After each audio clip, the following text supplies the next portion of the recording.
to Changing Rhythms podcast. Thank you for joining us. We're your hosts. I'm Rebecca. And I'm Bethany. This podcast explores life's changing rhythms. Last time we talked about counting the cost and some deciding factors that can help us to know when it's time to make a career change. This week, we'll be talking about barriers to making a career change and some possible ways to overcome them. In no particular order, we're going to look at how things like emotions, education, finances, motivation, and obligation can be barriers to making a career change. So we want to make it clear that we're not mental health professionals. So please don't take this as medical advice. With that being said, let's start with emotions. Previously, we've talked about fear and anxiety, but excitement and happiness can even be barriers. Disappointment and discouragement can also be barriers, which can commonly come up during the job search process. Bethany? Yeah, I definitely can identify with fear and anxiety. Like at this point, I know this is the right decision beyond a shadow of a doubt. But definitely leading up to where I am right now, there was the constant fear that maybe this isn't the best decision. I was anxious about everything that could go wrong. What if I don't find a job, right away? What about all of those costs that I counted? I'm going to have to pay them. It's a cost for a reason. Um, and then even the excitement and buildup of what I think my new job or career will be like. What if they don't live up to what I've created in my mind, that picture of this next step? Um, and for me, it's interesting that I had to really keep overcoming those things, like overcoming them again and again. Like I would Mhm. work through the fear and anxiety, and then I was okay. And then they would come back, and then I'd have to go through them again. Although, again, now I still have some trepidation about what's going to come next, but I no longer have the fear. I no longer have the constant anxiety. It's just, I know this is right. I know that it's time to go. And so I don't know that I've overcome those fears because I do still have the same concerns. But at this point, it's not enough to make me change my mind or even reconsider the choices that I've made or am making. But what about you? Did you have any emotions that you had to continually work through? Yes, absolutely. And I think that that's what we know, right? We're going to have to continually work through emotions. Emotions tend to come up over and over again, like you said, until they don't, not because they just decide to stop, but because we learn to manage them in in ways that release them maybe more quickly than we used to. And so I definitely experienced some fear and anxiety at each of these points of job change that I've had, which have been several over the years. um, but I do think that I've come to a point now where, since I'm working for myself, I'm self-employed, then I've had to kind of come to terms with that fear and anxiety about where's my next check going to come from. That's the nature of my job now. It's uncertain. I'm making it happen. There's no guarantee other than me pursuing it and making it happen. So it looks a little differently for me now. But it's still present. I don't want you to walk away thinking, oh yeah, she's fearless. I don't think anyone's fearless, but I'm learning to engage those fears in healthier ways. But another barrier that we think is common is that of education. While we may be able to identify a new career path, we then have to consider what level of education is required in order to pursue that path. And education costs money more often than not. And finding the right program can take time. We also may have to stop working for a period in order to earn that education. So it's easy, on the one hand, to identify education as a barrier, but not as easy to actually overcome it. It takes time, money, and commitment. But a career coach may be able to help you identify the level of education required to pursue the job you want. And you might be surprised to learn that there are jobs available at your current level of education in your chosen field. That happens a lot. Not that I'm a career coach, but I get to work with people who also work with career coaches and find this comes up frequently. And that could be a good stepping stone as you prepare for the job you want. Just identifying what's available to you at that current level of education that you have. So you may be able to start working successfully even as you're still pursuing a certain level of education, certification, or a degree. So for me, for example, when I transitioned into being a coach, I did pursue a training program and I completed the first level of that training program. And they set you up to be certified by the International Coaching Federation. But I actually learned from one of my instructors and a woman I consider to be a mentor now that it doesn't necessarily improve your odds for business success to get certified as a coach before you even have any clients. So she encouraged me because I didn't know how many hours I was going to give to coaching in the near future because I was also preparing to have a baby. She encouraged me to hold off on getting certified until I was seeing clients more regularly and could easily log the hours and the time frame that I would need to pursue certification. Otherwise, it might just be spending money on certification, scrambling to get the required hours and not necessarily seeing a return on my investment. So I started coaching before I even had the certification through the International Coaching Federation, but it's something that I can pursue to greater levels of certification over the years to come as I work as a coach. So, Bethany, I know you're still working to determine your next career path. Is there any further education that you know you want to pursue? So at this point, I don't have anything in particular in mind. I don't know exactly what I want to pursue. I have seen lots of human resources positions, and in reading the description, I initially think, "Oh, I can do that." But then when I read the requirements, they want you to have the human resources certification, which of course I don't have, and it's like, "Oh, well, I can't do that." And so if I do decide that I want to um, go down the human resources path, then I do know that I will need some certifications. At this point, I don't know if there are classes that I need or if I just need to study independently and take an exam. But regardless whether I need classes or just an exam, both of them will require money, which leads us to our next barrier, which is finances. Having money or the lack thereof um, really made me pause when I was trying to decide whether or not I should change careers because I finally gotten to the point where I'm comfortable. And I had to decide, if I don't make this money, or am I willing, honestly, to not make this amount of money, and I did decide that I was. Um, so I do have some money saved, but it won't last indefinitely, so I know that I don't have an unlimited amount of time in which to find a job. And so, of course, that leads to some anxiety again, even though I haven't even stepped out yet, but just knowing that that's a potential issue kind of causes worry sometimes. Um, so, and again, you have to deal with it. And I don't know where each person is in their faith, but I have decided that as long as I'm taking the necessary actions on my part, I'm going to trust that God is going to meet whatever need I have, when I need it. So, and I realize that that's not everybody's point of view, not everyone's experience. And so, if that's not you and you're not sure where you will get the resources you need, that will probably require more thought and intentional planning so that you feel secure.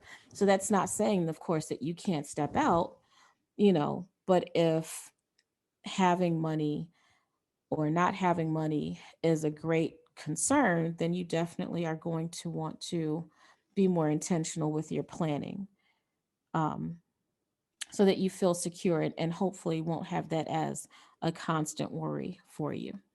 Yeah.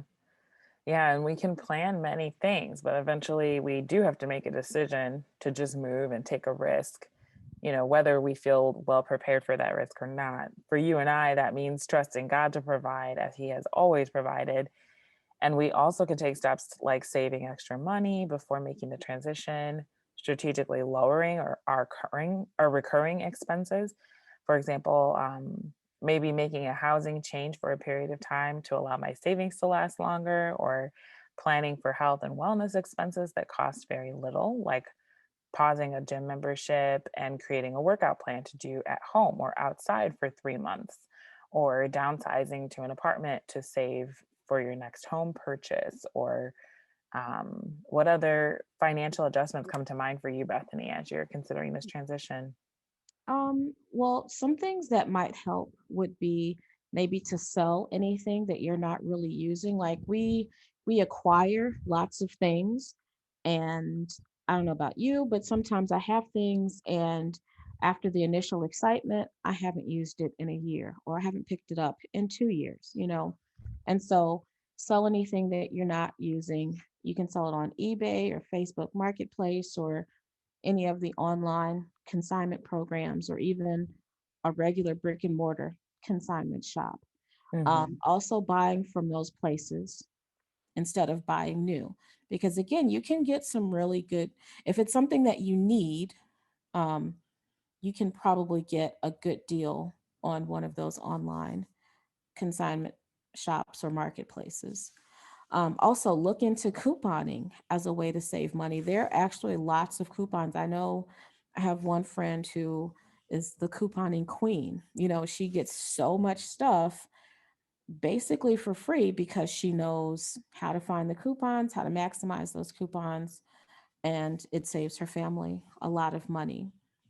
Also, if you if you don't have to, maybe delay making a purchase. For example, if you want something new, wait 2 weeks or a month or however long to see if you still want it or need it, even, you know, and then maybe then you can purchase it after you've waited so that you're not making impulse buys, and maybe giving yourself a little more room to stretch the money that you have.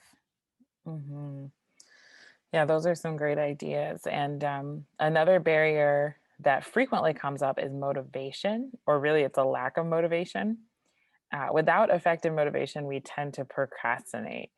So, when working with clients, I've found that the most effective way to overcome procrastination is to take an honest look at the emotions around the task and acknowledge them before trying to move past them. So, let's just say, for example, you're feeling unmotivated to pursue your job search. And if you were able to take a look, not you, Bethany, someone else out there listening, but if you were able to take a step back and take an honest look at it, um, maybe you find that there's some fear that's kind of lingering around the issue of the job search, or there's some shame, maybe, that you are at a point in your life where you're looking for a new opportunity instead of feeling set and secure in the path that you're on. And that can get really intense and really real for people, but it's something that comes up a lot with my coaching clients and leads to procrastination, leads to a lack of motivation to get it done. Um, that and not really pausing long enough to understand how much we value this well being, this mental and emotional well being that we hope to gain from the new job. So, taking stock of your emotions, taking stock of your true thoughts about the subject at hand, but also identifying your priorities and trying to align your life with those priorities. And if your job's not aligned with them, pursuing one that really is, so you can live a really fulfilling life, one that you're proud of and one that you could see enduring for years to come. What are your thoughts, Bethany? I agree that it's really important to look at why you're not motivated. I know for me, some of the questions, if I had to really be honest with myself, it was like, is it because I'm afraid of the outcome? Is it because I'm worried about disappointing people? Is it because I'm not really sure that this is the best move to make? So I just won't do anything. You know, maybe you are worried about not really being equipped or ready to meet the challenge before you. So again, those were some of my thoughts, and even I've been concerned about, am I really ready or able or equipped to do, to make this change? Um, so all of those things are things I had to really be honest with myself about before I could move forward. And it's not to say that I was no longer worried about disappointing people, but just being aware that's why I wasn't moving. And it's not to say that I was no longer worried about how this was going to work out, because I still am. But again, being aware that that's why I wasn't moving kind of helped me Hmm. to move forward, you know. It also helps to have a trusted person to talk things out with. You know, sometimes we need to just say it out loud, get it out of our own heads to be able to think clearly about a situation, to hear different perspectives, and just really examine it from all sides. Yeah, absolutely. So, the last barrier we will discuss today is distraction. So many times, distraction comes in the form of obligations. And that's not to say that obligations are all bad. We've got families to take care of, we've got, uh, debts to pay, things that will just make us responsible. But they can still be distractions. So, say, for example, you have to take care of your family. So, you don't have the freedom to cut back financially in all the ways we described earlier. Tuition has to be paid, diapers have to be purchased, groceries may be your biggest budget item, and you certainly can't go without food. I would argue that with focus on each barrier that comes up, you'll be likely to find creative ways to address each obligation and make it part of your plan, moving you in the direction of your career change while also taking care of what must be done right now. Bethany, what has been one obligation that has distracted you on this journey of career change so far? I would say that my biggest distraction has been knowing that I am my son's sole provider. And so I knew that any choice that I made would affect more than just me. And so, as much as I've wanted to change for a while, knowing that I still had to feed, clothe, educate, everything, it stopped me from making any major changes just because I was more concerned with the potential negative impact than the potential positive outcomes. So I tried to make small changes, like I changed schools, I changed subjects, but I didn't really make a major change like career or job, um, because there was just too much uncertainty in that. But I really think that's what I've been needing. So at this point, he's older, he doesn't rely on me for as much as he did previously. And so it's no longer a distraction. It's no longer um, a hindrance. I don't want to say hindrance, but it's no longer a barrier. And Hmm. so I feel definitely more free to take a risk and to make a big change. Yeah. So, as a teacher, you said you made smaller changes like school subjects that you were teaching, actually, the school that you were teaching at, et cetera. Would you say those changes were distractions along your journey? That's a good question. So I think they were, but at the time I didn't realize it. When I made those changes, it was a change. And that's what I felt that I needed, but they were more palatable, they were more acceptable, they were softer changes. And I still felt like I had control over the situation and how things could possibly turn out. But in hindsight, and I've said this before, it just showed me that that wasn't really the big change that I needed. but that God would still bring me back to the place so that I could make that change and really trust Him in making that change. Because for me, I can't speak for anyone else, but the biggest hindrance was me not trusting that He would take care of me, take care of my son, take care of what we needed if I made this huge change. Hmm. Um, so, you know, God let me go through with the small changes that I made. And I went through the next few years, but I'm still right back to where I started, which is I need something different. I need more than this position is giving me right now. But the difference is that I'm now ready to let go of it. I'm ready to not worry about how my bills will get paid. And that's not to say I'm just going to sit at home, but I'm much more willing to let go of what I think is control and trust God to work out what happens next. Yeah. So similarly, while our distractions are specific to our own situations, they're always present. So my advice is to assess the distractions that are showing up in your own life, determine whether there is a way to directly address them and still move toward your career change at the same time.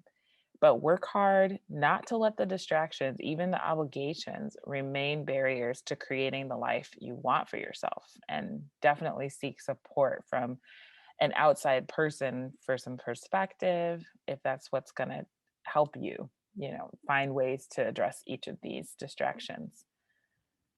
So, Bethany, what's our question of the day? All right, so we've talked about different things that can hinder us from making a needed career change, whether that's education, finances, or other responsibilities. So the question is, what is one barrier that you see present in your life that you can easily tackle? So, Rebecca, what was a barrier to becoming a coach that you tackled? Yeah. I wanted to support my sister's business and continue working with our family on that business despite my own struggling mental and physical health. And it was a tough decision because I thought I was putting others before myself in a positive way, but I was really pouring from an empty cup a lot of the time in order to do that. The thing that made me focus on my desired career change was having a miscarriage. And I wasn't willing to risk having another one because of the high stress that I was under and the neglect to my own well being. So that was the thing that became the catalyst for me to find another way to put others before myself, but also take care of myself. So I had something to give. Yeah, thank you for sharing that. It helps to know that it's not always a matter of willpower or determination, not just like, okay, I'm going to wake up and do this today, but sometimes there does have to be something external that moves us to make a necessary change, and that's okay too. For me, one easy thing to tackle is education. I have an advanced degree, so while I might not find the perfect career right away, it's enough to allow me to move from where I am right now and plan for more education or training later if that's what I need. But at this point, um, I do have enough to move to something else and still work on more training or certification or education or whatever is necessary. So that was an easy barrier for me. Yeah, that's great. Barriers that we're overcoming. All right. So to wrap up today's session, I invite you, listener, to email us at changingrhythmspodcast@gmail.com to tell us your answer to today's question or leave your response in the YouTube comments. So, again, the question is, what is one barrier that you see present in your life that you can easily tackle?